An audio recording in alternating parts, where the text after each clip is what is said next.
Salut à tous et bienvenue sur AZ 237.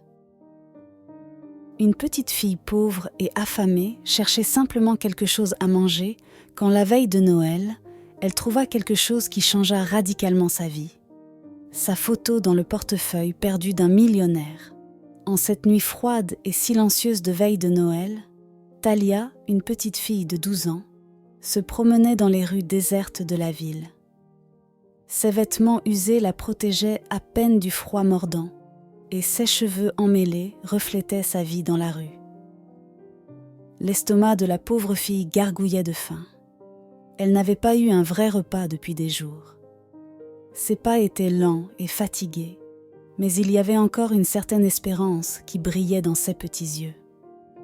En marchant dans les rues, Talia passait devant des maisons illuminées de décorations de Noël, où des familles entières célébraient les fêtes dans la joie et la conversation chaleureuse. Les voix des enfants remplissaient l'air, et la fille imaginait ce que ce serait d'être parmi eux, profitant d'un arbre plein de lumière de Noël et de cadeaux, et d'une table pleine de plats délicieux. Ses pensées étaient comme un refuge temporaire de la dure réalité dans laquelle elle vivait. La petite fille fouillait dans les poubelles à la recherche de miettes qui pourraient satisfaire sa faim. Mais tout ce qu'elle trouvait, c'était des restes de snacks fanés et de fruits pourris. Rien de tout cela n'était suffisant pour remplir son estomac vide. Au centre-ville, Talia passait devant les arbres de Noël illuminés de lumières scintillantes. Pendant un bref moment, elle se perdait dans cette vue magique, oubliant l'amertume de sa propre vie. Cependant, la réalité revenait vite lorsqu'elle voyait des enfants avec leurs parents prendre des photos et profiter de la veille de Noël. La petite fille voulait juste appartenir à une famille et vivre la joie de Noël. Sa tristesse s'approfondissait. Pauvre petite fille. En marchant, la petite fille passait devant des restaurants et des établissements encore ouverts, où les gens célébraient avec beaucoup de nourriture et de rire. Elle se demandait si elle aurait un jour la chance de vivre cette joie en grandissant.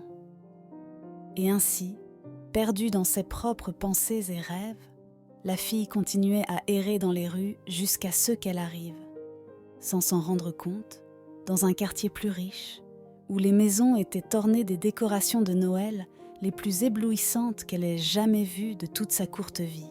Le silence régnait, car il était tard dans la nuit, près de l'heure du dîner. L'arôme de plats délicieux flottait dans l'air, et Talia pouvait entendre au loin la musique de Noël doucement jouer, ainsi que le son des adultes discutant avec animation. Puis la petite fille eut une idée.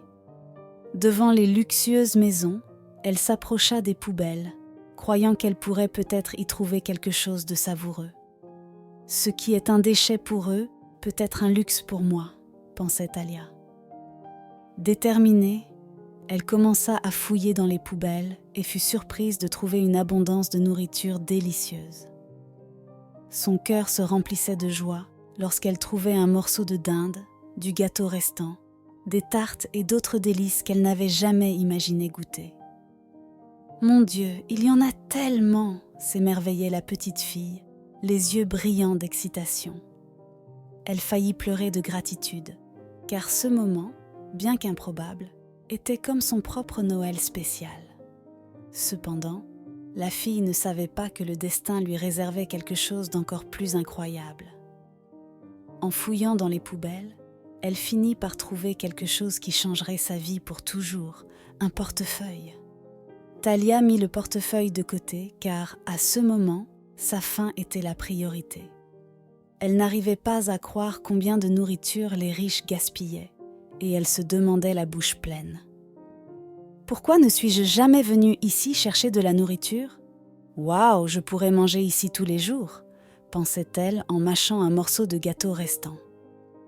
La petite fille avait eu une vie incroyablement difficile aussi longtemps qu'elle s'en souvenait. Elle était née et avait grandi dans la rue. Elle n'avait pas de parents et ne savait pas ce qui leur était arrivé. Elle avait été recueillie par un groupe de sans-abri qui s'occupait d'elle comme d'une famille. Cependant, avec le temps, les membres de ce groupe commencèrent à se séparer, chacun à la recherche d'endroits plus sûrs pour vivre. Ce processus de recherche de lieux plus adaptés était connu sous le nom de chasse, mais il était dangereux, car il impliquait souvent des confrontations avec des gangs ou d'autres sans-abri déjà établis dans la zone. Beaucoup des membres du groupe ne revenaient pas. La petite fille était la seule enfant du groupe et ils étaient très protecteurs envers elle. Un jour, l'un des sans-abri qui était parti chasser revint en courant, poursuivi par un gang avec lequel il avait eu des ennuis. Tout le monde dans le groupe se dispersa en hâte, fuyant dans différentes directions par peur d'être attaqué. On dit à Talia de courir et de ne pas se retourner, mais évidemment, la fille vit tout et resta sur place. Le gang arriva, renversant et détruisant tout. Ils mirent le feu au seul endroit que la fille avait jamais appelé chez elle. Les sans-abri, qui étaient sa famille, s'enfuirent chacun de leur côté, tandis que d'autres, malheureusement, n'échappèrent pas aux attaques des criminels. Terrifiée et désespérée, la fille courut aussi vite qu'elle pouvait et se retrouva seule. Elle vivait désormais seule dans les rues de la grande ville de Los Angeles depuis environ 1 an. Et la probabilité de retrouver les membres de son groupe était proche de 0. Talia ne savait pas ce que c'était que d'avoir une vraie famille avec qui célébrer Noël. Mais même au milieu des difficultés, son groupe de sans-abri essayait toujours de rendre la veille de Noël plus agréable avec ce qu'il avait à leur disposition. C'était une version simplifiée d'un dîner de Noël. C'est pourquoi la petite fille sans-abri, accroupie à côté de ces poubelles pleines de nourriture qui pour elle était un festin, pensait en laissant échapper une larme. « Vous auriez adoré cela, les gars », se souvenant de ses amis. Mais c'était à ce moment-là que l'univers allait changer la vie de cette fille. Après avoir terminé son repas, la fille ramassa le portefeuille qu'elle avait trouvé quelques minutes plus tôt et se murmura à elle-même « Peut-être y a-t-il de l'argent ici qui peut m'aider pendant quelques jours », espérant trouver au moins un peu d'argent pour assurer sa survie pour les prochains jours. Cependant, ce qu'elle trouva à l'intérieur de ce petit objet la laissa si paralysée et la fit douter de tout ce qu'elle croyait possible. Il y avait une photo d'un homme élégamment habillé en costume à côté d'une femme tout aussi belle qui semblait être sa femme. Mais ce qui laissa Talia absolument perplexe, stupéfaite et terrifiée, était le fait qu'elle-même était sur la photo, au milieu du couple, souriant. « Quoi ? Comment est-ce possible ?» marmonnait la petite fille, incapable de comprendre comment elle pouvait être sur la photographie à côté d'un couple apparemment prospère et très riche. « C'est moi ?» La fille tomba à genoux, les mains tremblantes, fixant son propre visage sur la photo. Rien n'avait de sens. « Sont-ils mes parents ?» se demandait-elle confuse. « Alors pourquoi ne me souviens-je pas d'eux ?» Elle avait tant de questions car, à ce moment-là, son monde, son petit monde, s'était écroulé. Pendant ce temps, dans la même zone, presque à côté, une famille se préparait à célébrer le dîner de Noël. C'étaient les Alistar, une famille extrêmement puissante dans le secteur pharmaceutique, propriétaire de la renommée Alistar Pharmaceuticals. Aurelion Alistar était un homme d'affaires millionnaire dont la fortune était directement liée à la production de divers médicaments, y compris un analgésique bien connu appelé Liana. La famille se composait de l'homme, Camille, sa femme et Zoé, leur fille de 12 ans. Ils vivaient dans une majestueuse demeure de ce quartier et s'apprêtaient à savourer le dîner de Noël, une célébration très attendue. Le couple regardait avec émerveillement les luxueuses décorations que la fille avait préparées. C'était la première fois que les trois passeraient le souper ensemble et la fille était déterminée à en faire un moment très spécial. Elle avait tout planifié, de l'organisation à la décoration et même la préparation du banquet. Ses parents étaient fiers de ses efforts. « Tu as fait un travail incroyable, chérie », dit sa mère, ravie de l'engagement de Zoé. « Tu t'es vraiment surpassée, Zoé. Tu me ressembles, plaisanta le millionnaire. La fille était fière de son travail, mais il y avait une ombre de tristesse dans l'air, une tristesse qui se manifestait chaque Noël. Il y avait une raison à cela, une tragédie survenue 12 ans plus tôt. Pensez-vous qu'elle aurait aimé tout ça? Les décorations, le banquet? Demanda Zoé avec un regard regrettable. Ses parents s'approchèrent d'elle et la serrèrent dans leurs bras, lui transmettant leur affection. Bien sûr, elle aurait adoré.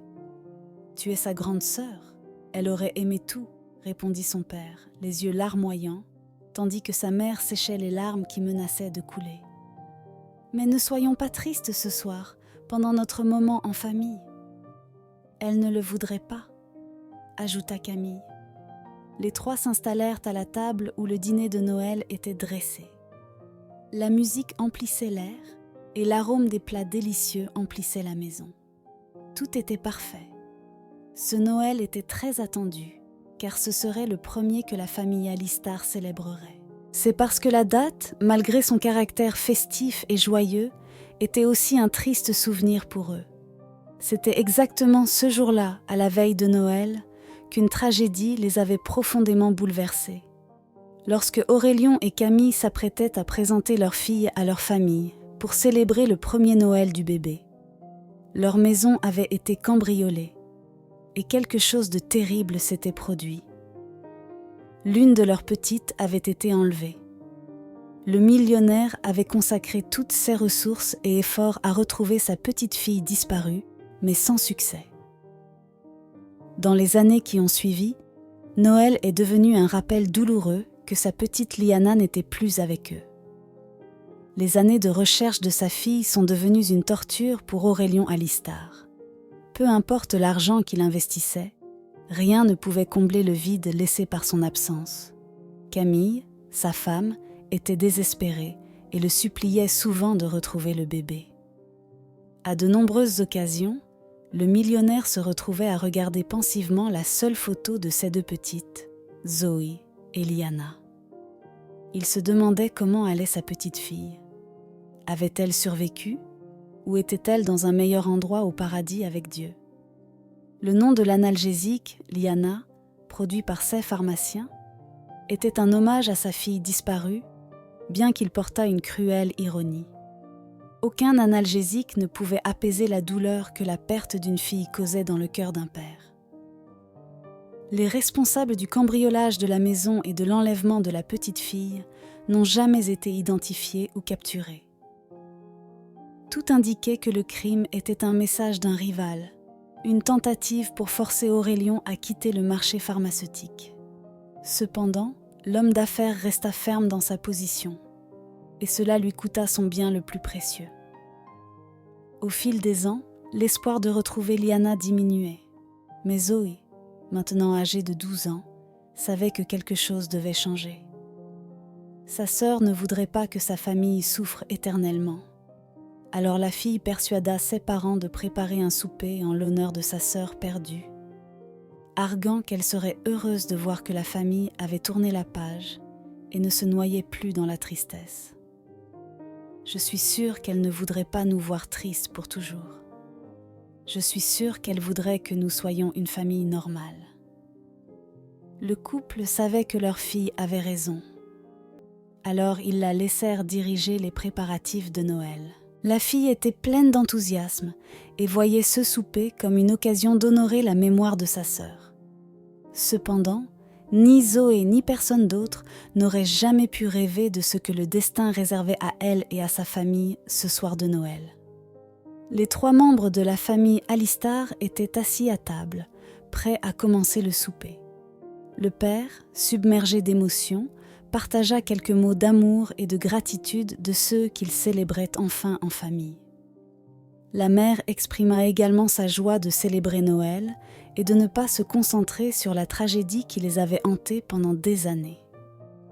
Elle était reconnaissante de la présence de Zoé et des efforts de sa fille pour rendre cette nuit si spéciale. Mais alors qu'ils s'apprêtaient à commencer le souper, la sonnette retentit, interrompant l'atmosphère heureuse. La petite fille, surprise, dit Qui cela peut-il être? Je n'ai invité personne ce soir. » Aurélien se leva et répondit « Vous pouvez commencer, je reviens tout de suite. » Le millionnaire se dirigea vers la porte, curieux de savoir qui pouvait être là si tard dans la nuit, presque à minuit. Et lorsqu'il ouvrit la porte, sa réaction fut d'incrédulité, et le monde autour de lui disparut. Ces brèves secondes d'immobilité semblèrent durer une éternité. Le reste de la maison disparut alors qu'il fixait la personne devant lui. La voix de sa femme criant de l'intérieur le ramena finalement à la réalité. « Amour, amour, qui est-ce » Camille, voyant que l'homme ne répondait pas, décida d'aller vérifier, pour être pétrifiée en voyant la visiteuse inattendue. C'était la petite fille dont nous avons parlé plus tôt, la petite fille sans abri, Thalia. La fille grelottait de froid, enveloppée dans sa couverture en lambeaux, tenant le portefeuille du millionnaire. Elle tendit les mains et dit « Bonsoir, êtes-vous Aurélien Alistar ? J'ai trouvé votre portefeuille dans la poubelle. Je pense que vous l'avez perdu accidentellement, alors je suis venue vous le rendre. » Aurélien fut stupéfait et ne trouva pas les mots pour répondre. Sa femme, également choquée, commença à verser des larmes d'émotion. La fille avait trouvé son adresse sur une carte à l'intérieur de son portefeuille et avait décidé de le rendre avec tout ce qu'il contenait. Carte, argent, tout. Mais il y avait quelque chose qu'elle devait demander. Avec ses yeux pétillants à la vue de ces deux personnes sur la photo qu'elle pensait être ses parents, même si elle était confuse et hésitante, elle dit « Et aussi, je voulais juste savoir à propos de cette photo. » et montra l'image du couple et d'elle-même. Quand il la vit, Aurélien éclata en sanglots. La petite fille ne comprenait pas entièrement la situation, mais soudainement Zoé, qui était dans la salle à manger et avait entendu ce qui se passait, courut vers la porte, inquiète. « Papa, tout va bien ?» Mais quand elle vit la fille sans abri et la scène qui se déroulait à la porte, les yeux de Zoé s'écarquillèrent. La fille n'hésita pas à courir vers Thalia et à l'étreindre de toute la force et l'amour qu'elle pouvait rassembler. « Tu es vivante, je le savais, je l'ai toujours su », dit la fille du businessman, laissant déjà couler ses larmes. Après le choc initial, la fille sans abri réalisa que la fille devant elle était sa sœur jumelle, et c'est alors qu'elle comprit tout. Ce n'était pas moi sur la photo, c'était Zoé. Des larmes coulaient de leurs yeux alors que leurs parents assistaient à ces retrouvailles émouvantes. « C'est impossible », dit Thalia en étreignant la sœur dont elle avait été séparée toute sa vie. « Non, ce n'est pas. Tu es le cadeau de Noël que j'ai demandé, ma sœur, mon âme sœur, » pleura Zoé en tenant sa sœur près d'elle. Les parents se joignirent rapidement à l'étreinte, ressentant le soulagement d'avoir enfin dans leurs bras la fille qu'ils avaient perdue il y a 12 ans. « Oh mon Dieu, c'est un miracle !» Aurélien leva les yeux vers le ciel étoilé avec des larmes dans les yeux. « Merci, merci Dieu !» remercia Camille, encore incrédule. Ils emmenèrent Thalia à l'intérieur. Après tout, ils avaient beaucoup à se dire, et maintenant ils étaient réunis en famille. Ainsi, pour expliquer comment tout cela s'était passé, la raison de la séparation des jumelles était une série d'événements terribles qui s'étaient produits lorsqu'elles étaient des bébés. À l'époque, Aurélien était au sommet de son entreprise pharmaceutique, développant un analgésique innovant qui allait devenir un succès mondial. Cependant, comme tout homme à succès, il avait aussi des ennemis. Les yeux grands ouverts, un rival envoya des voyous pour cambrioler la maison des Alistar. Le but était de trouver la formule de l'analgésique puis de demander des millions en retour. Cependant, quelque chose tourna mal cette nuit-là.